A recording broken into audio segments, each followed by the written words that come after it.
My name is Bob Saudelli. I am a member of the Leominster Historical Commission.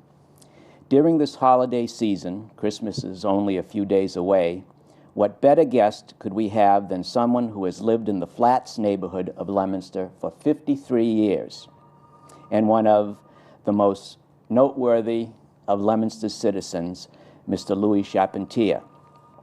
Just to orient people who are new to Leominster, or people who don't know, who have lived in Leominster, who don't know where the Flats area is, it is the level off flat section along Merriam Avenue, where you see the beautiful Christmas display that Mr. Charpentier has created over a long period of years, and which many of you saw in the beautiful Christmas special that the LATV has been running, the Christmas 2003 special, which Dennis Cormier videotaped and edited, and that's a masterpiece and should win an award. Mr. Charpentier has been a very busy gentleman in the last few days. He's worked on the Christmas special, setting up the display on Merriam Avenue. He has been in the interview program Inside Leominster with Mayor Mazzarella, and now he is here today for this interview. So I am pleased and honored to welcome to the studios of LATV Mr. Louis Charpentier, Louis, as he has given me, as he wants to be called, truly citizen extraordinaire. Mayor Mazzarella referred to you during the program as Mr. Christmas, Father Christmas, Mr. Leominster, a tradition. You were referred to as a legend. A caller on the show phoned in and said you are a treasure, and indeed that's true. Your accolades and awards and citations, there are so many of them, and they're all so well deserved. You are a person truly, as one of your awards states, who has made a difference in North County and beyond. Louis, you are indeed a citizen extraordinaire. Mayor Mazzarella said you put us, Leominster, on the map. And I would like, for a moment, the viewing audience to picture a map of North America and the United States and Canada, and to move north hundreds of miles and to go back in time to 1910 in December, to a little place, a farming area, not even a village, called St. Claude, Quebec. December, and something important happened. What happened on December 10th in 1910? December 10th, was it right? December 10th. I was born December 10th. You were born in that little French-Canadian farming village. Well, there's only about 800 people that I know that lives there. That lived there then and now today? No, I'm sure that it hasn't grown up. It hasn't grown. Maybe it got smaller. And just to set it in time, the other day, December 17th in 2003, was the centennial of the Wright brothers, the first heavier-than-air flight, the 100th anniversary of that flight. That's and right. You were born in 1910, and this was first flight was December 17th, 1903. So it wasn't too long before you were born that. Just about 7 years, yeah. About 7 years. Yeah. And so you have indeed lived through lots and lots of history and lots of changes, and we'll get into some of those perhaps during the interview. But one of I gave the interview some thought, and I tried to, because it's the holiday season, and I tried to tie the holiday season with your talent together, and I've come up with the theme gifts. And you indeed, gifts and giving, and you indeed are gifted in your attitude, in your talent, your ability. This gift of wood carving, where you can make inanimate items just stand out, and you bring out the life in them. When did this wood carving gift start? What was that? When did your gift of this talent start? Well, I've been drawing for about 90 years. I mean, because I'm sure that I was no more than 3 years old, because I went to school, I was 5 years old. So I had been drawing for, it seemed to me, a long time before that. And then I started wood carving when I was 7 years old. So you were and until I came to this country when I was 12 years old, I had about 100 different animals carved out of wood, and a barn and wagons to go with it. Give everything away, and never keeping one. Kids, you know, just give away. And 50 years after, I asked the fellow if he had any more. He says no. He says, you give one here, give one there. They all disappear. So he didn't have any more. So I have nothing. So you started out as a child, and no formal lessons in drawing or anything like that. It was just a God-given gift. Well. And you, your themes, your subjects were the farm animals. But if we look at some of the items you have brought in, your beautiful carvings, the themes include animals, but a lot of nature scenes, scenes from American history, scenes even from your years on in the flats, because you graciously allowed me to come up and visit your home the other night, and I saw your workshop, and I saw your many of these carvings. And while we were there, as a matter of fact, there was a neighbor who has enjoyed your display for years, and he brought in, I think, his daughter, his teenage daughter, and one of her friends, and they, wow, were they impressed. Yeah. The kids, the young ladies were very, very much impressed. So your work is really inspirational. But the themes, animals, nature, some of the neighborhood scenes. I remember seeing you had an incident in a neighborhood where there was this little girl and there was a dog, one of your carvings that isn't here, but where she has a dandelion or a buttercup or something. Yeah, and, a dandelion. Yeah. So your themes from nature, from life in general, from your childhood in St. Claude. You showed one that I was very much interested in, this little anecdote. You were up on a hill, and it's the first time you were a little kid, and it's the first time you saw a train. Oh, yeah. So today, a big deal, a train. But I mean... 1917. You know, you saw a train, and a train was a fairly... To you, it was a... well, something that I wanted to see. We could... it was about 6 miles from the house. We could hear them once in a while, you know. But never saw one until then. And so your first time, and you have that depicted on one of your sculptures at home. Right. Well, I got about 40 of those. Yes, those carvings. They're beautiful. And one of the things that is the carvings are so detailed, so detailed. How do you get that detail in them? What is the process? Hammer and chisel, or is it?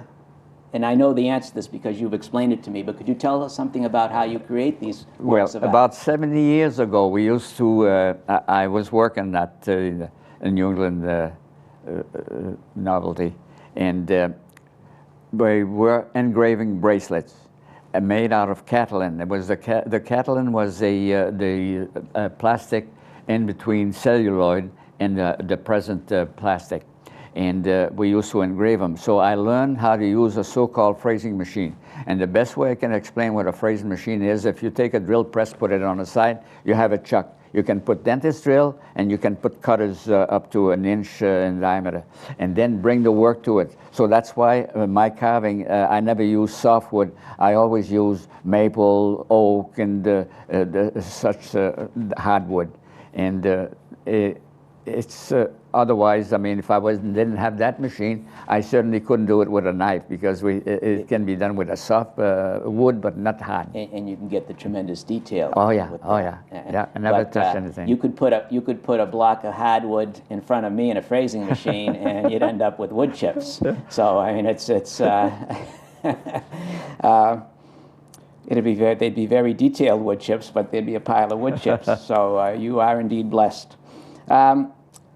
You your family came from St. Claude to Leominster in what year?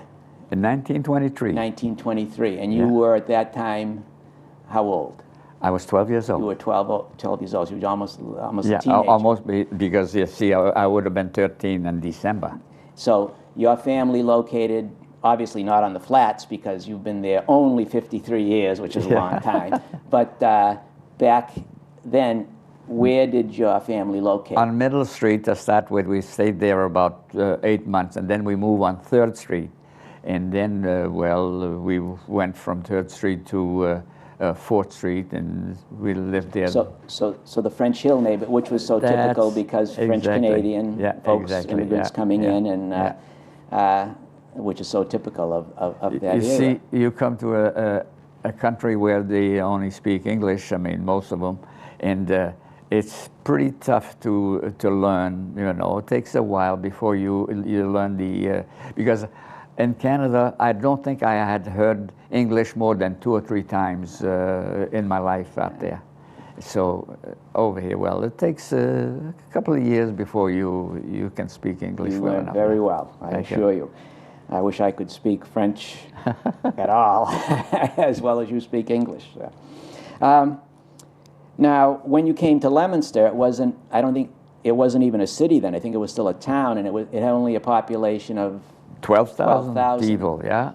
And you went to St. Cecilia's School, Yeah. to Leominster High School. Yeah. When you started your work career, it was very, very interesting, because was that the Depression era then, or just before the Depression? Or? A little before the Depression. I started working for Fawcett & Grant right here in the, where the On Manning Avenue here? Right here. Right here, There where, was a where shop this right building is located. So I worked there for 7 months, but... That was 75 years ago, approximately, right? Yeah. So, and then they got slow, so I got laid off. So I went to work somewhere else, New England Novelty. And so I worked there for, until Depression came, then they folded up. And one day I stopped over to New England Novelty and asked for work. No, they're not hiring. So the owner, Harry Levine, came out and asked me. I was watching to see what they were doing. He says, "What are you doing?" "I'm looking for a job. What can you do? Maybe help you with the designing into the business. Come on in." So it was 9 o'clock in the morning. I started then. I was 20 years old, and I worked until I was 67. So you're 47 years for the same company. Yeah. Wow. But it was interesting because I was head designer there. Yeah. Well, 47 years at one place of employment is that doesn't happen very often today anymore. No, I don't think so. But you didn't start out as head designer. Could you tell me how? Yeah. Well, I had to learn how to use a phrasing machine. Phrasing the bracelets, you know, engraving the bracelets. And then, after I knew, then I went into the sample department, and we didn't even have a sample department. We had to go from one machine to another, ask the man that was working the machine, "Would you do this for me, or let me do this?" and so on, until I told the boss, I says, "How about making a sample department where we could just have all the machine and then not lose time going from here to there?" And finally, we got the sample room, and then after a little while, I was the boss in there. Head designer. Now, these samples you're talking about, these were samples that the designers, you and the other designers, made from scratch, which would then be models for that's right. the product. I have a few things, no jewelry, but I mean, I have a few things that we have designed there, especially the buttons. I must have designed thousands upon thousands of buttons in my 47 years. Interesting, and that really is very important to the history of the plastics industry in Leominster. That's right. So you were a pioneer in that industry.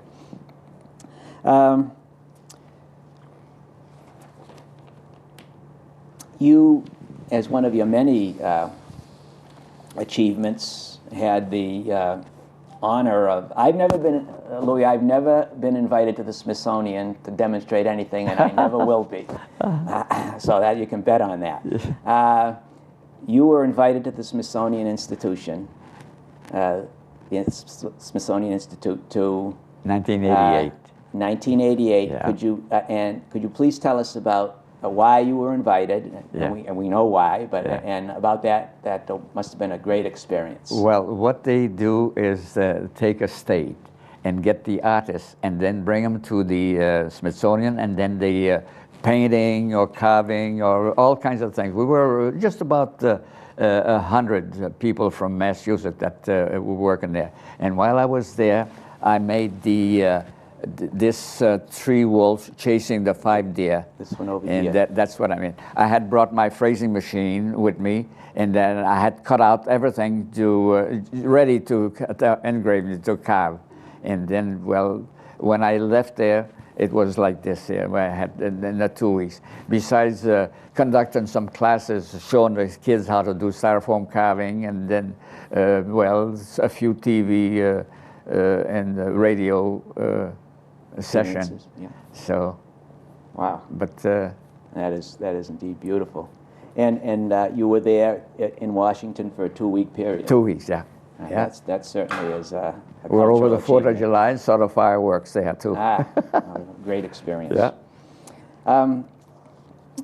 You just alluded to it a moment ago, painting. When people think of Louis Charpentier, they think of the beautiful Christmas display and they think of the carvings. But I learned something. You are a very, very gifted artist, and portraits. And thank you. And we have just a few of them here.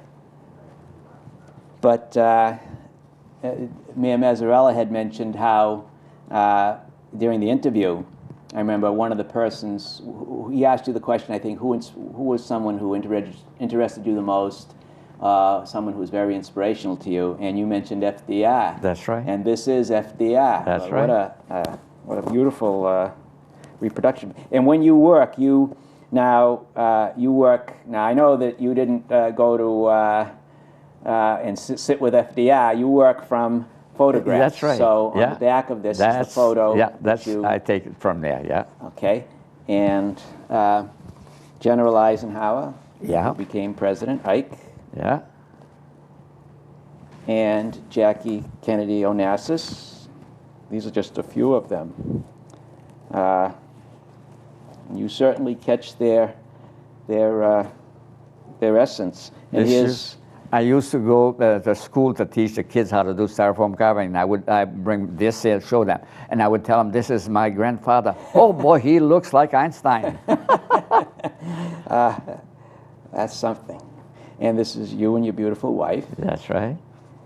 And then there's the Pope, Yeah. Pope John Paul II.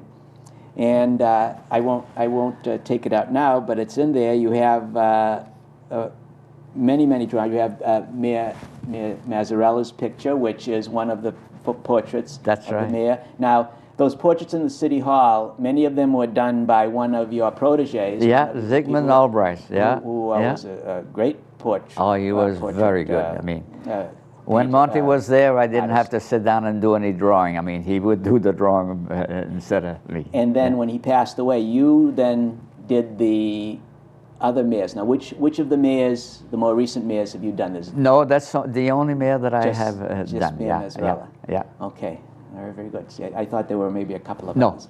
no. Okay. Well, you're multi-talented. You certainly are.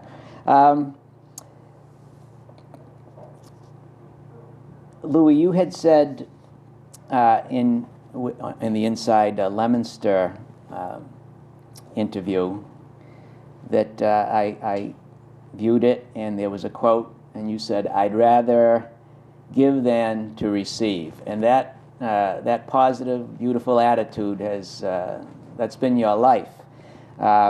Thousands of people over half a century from around the world, if you look at your guest book, Yeah. have enjoyed your gift of giving, your time, your talent, and your art.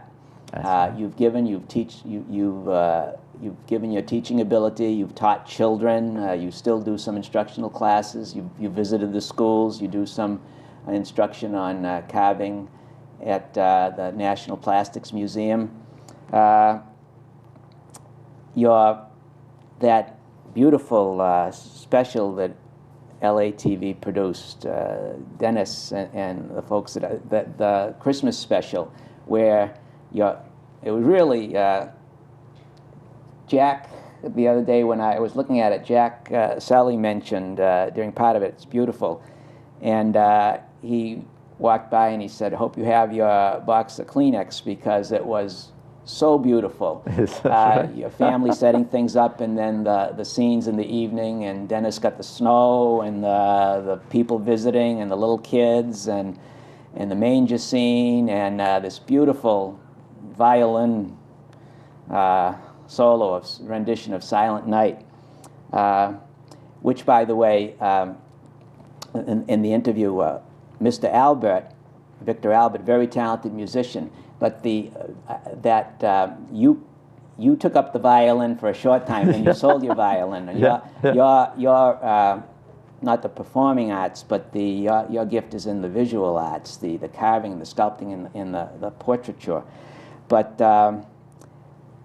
that rendition of Silent Night over at St. Anna's, Mayor made a reference to who was that musician, Victor Bachelia, who can make a violin sing, Mr. Bachelia, and he could play Silent Night just as that beautiful rendition that Dennis put into the tape. Wonderful.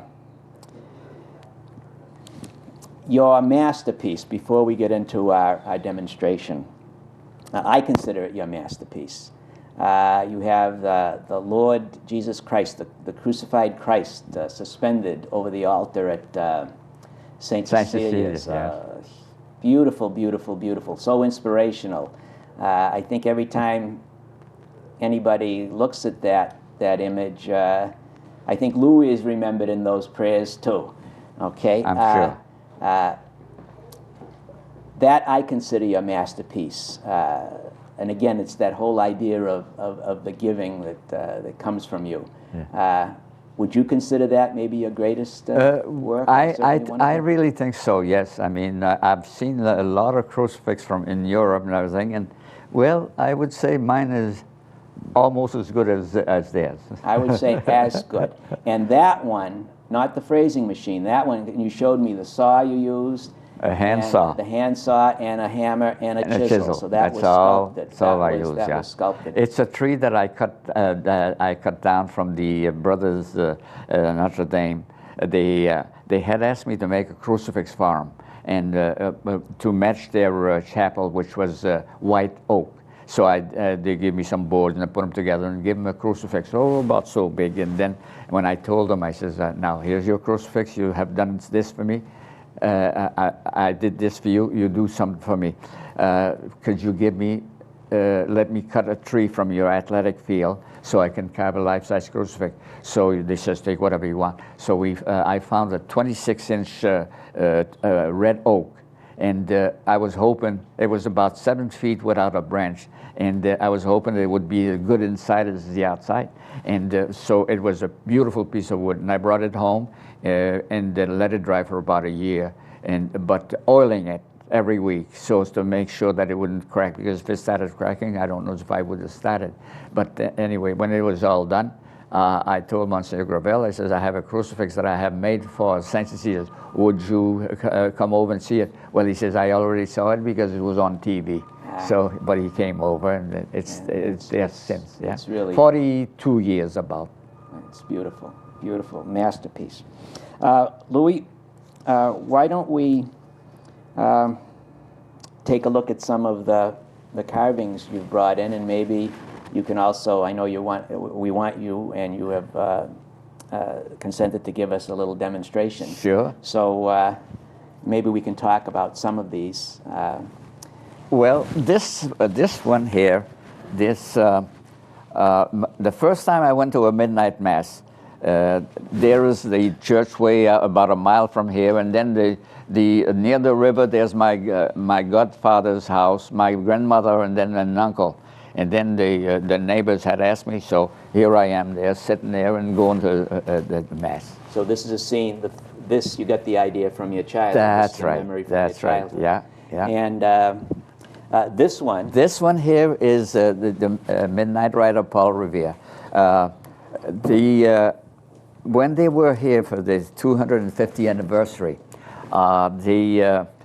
Mayor Perler called me, and he says to me, he says, have you got anything that we could give the mayor of Leominster, England, some wood carving?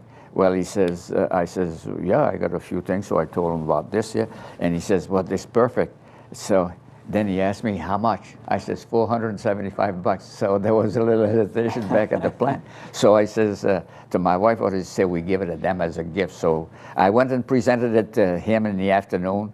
And I says, the British are coming. Yeah, but he says they're leaving because we're leaving this afternoon. So they were going away. So yeah. The duplicate of this one went to Leominster, England. Yeah. Okay, very great, great. This one, this here, the end of the trail. End of the trail. It's a well-known carving. I mean, Remington, maybe Frederick. I don't know just who did it, but I mean, it's very similar to this here. I took it from one of those statues that here. Beautiful, yeah. Beautiful.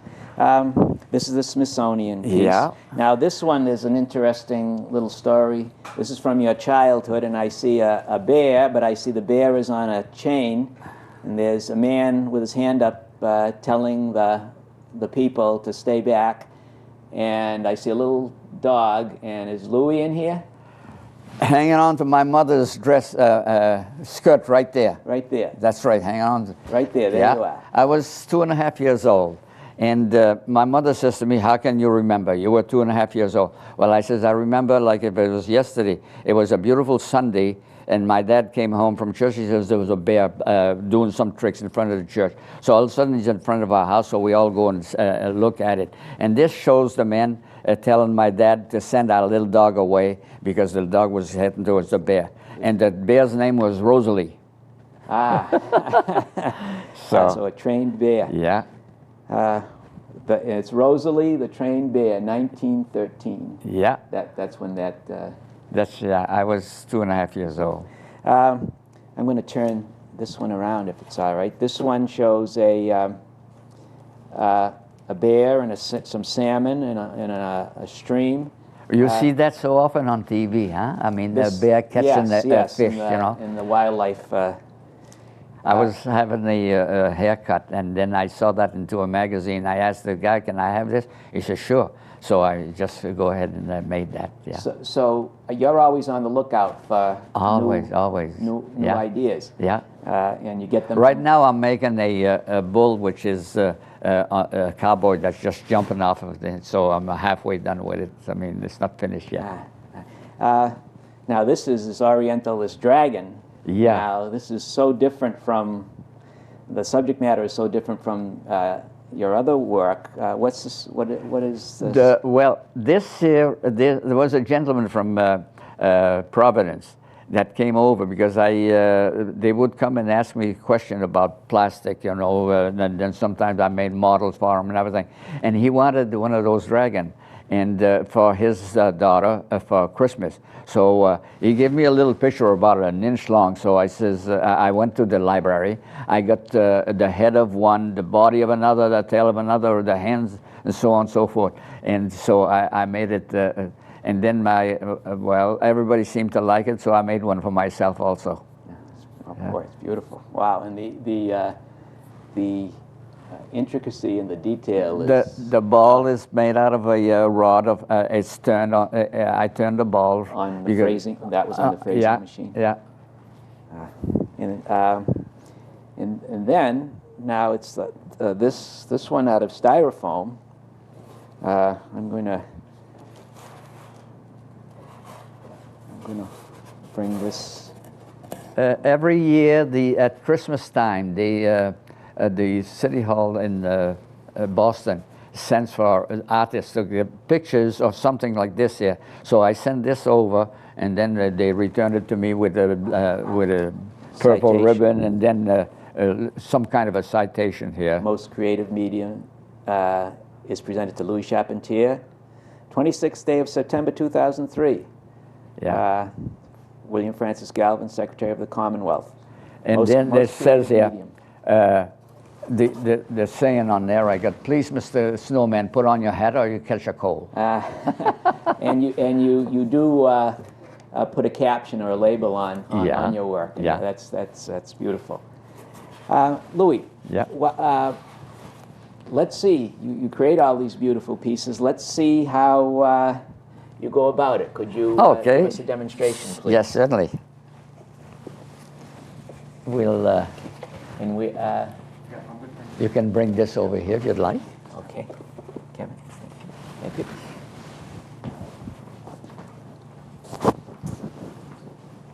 Okay, I'm all set here. I guess I don't want to.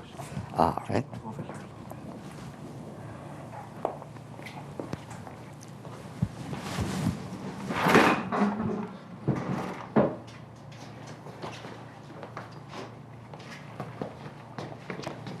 There we are. Beautiful.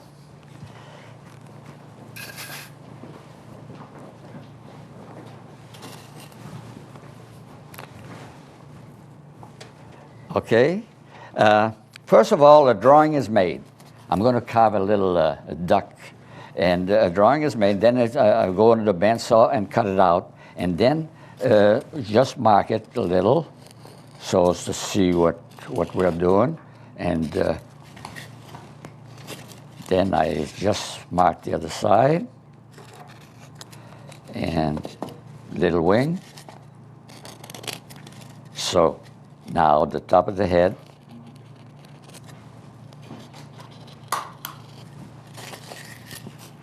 Now we take a, it doesn't have to be a fancy knife, it's just a kitchen knife. So when you cut styrofoam, you have to saw back and forth so as to make something which will be nice and sharp. Otherwise, if you just go like if you would a piece of wood, it would be very rough, you know. So by sawing, it's just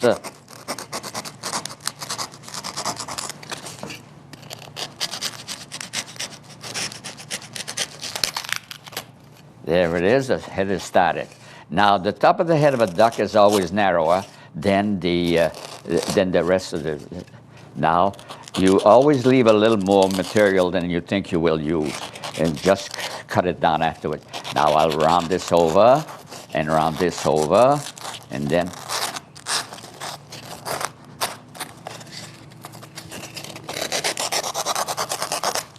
the wing.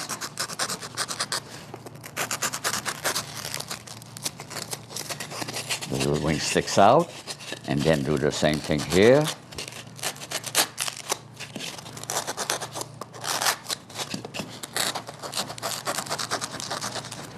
And then just an angle. So now round everything. The little wing is rounded over. The little tail is made a little pointier.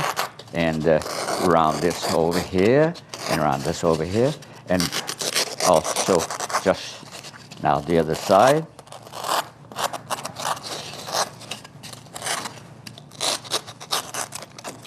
Now, I used to use sandpaper, but I found this a little brick, like it's a sponge with sandpaper on it. So it's so much easier to handle. And then cut out everything that is sharp. I mean, if you have a sharp line, round it over. And now, see how much nicer it is than a piece of sandpaper, because it's easy to handle. See those sharp lines? Get rid of them. Little wing. Now just make the beak a little narrower. Then you just take and mark.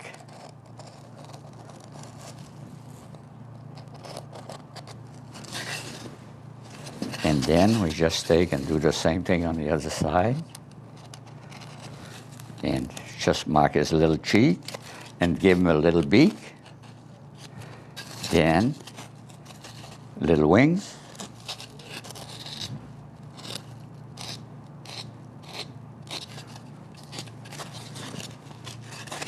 Then do the same thing here. See where it takes me about 10 minutes to make one of these here? If it was wood, it would take me 4 or 5 hours.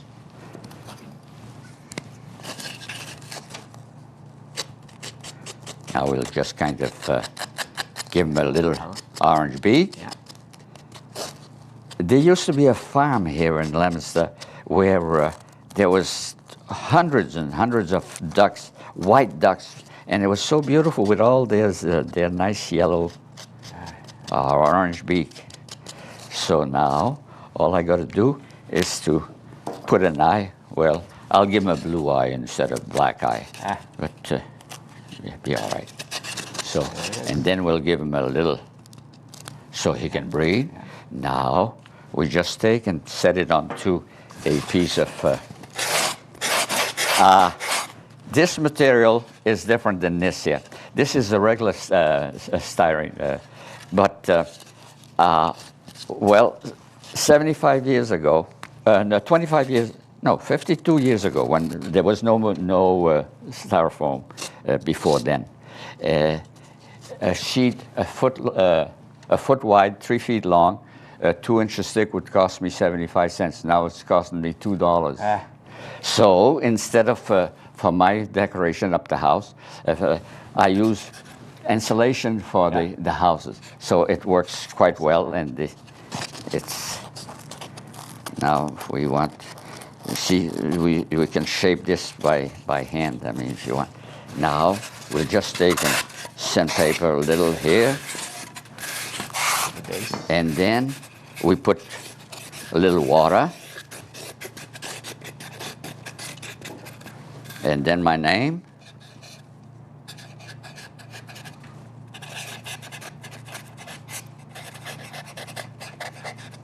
O3, and then now never use anything else but Elmer's glue to cement this together, to put that together, for the simple reason that if anything else, we'll just take and eat the entire thing, and well, you lose it entirely. We'll just close this here and make sure.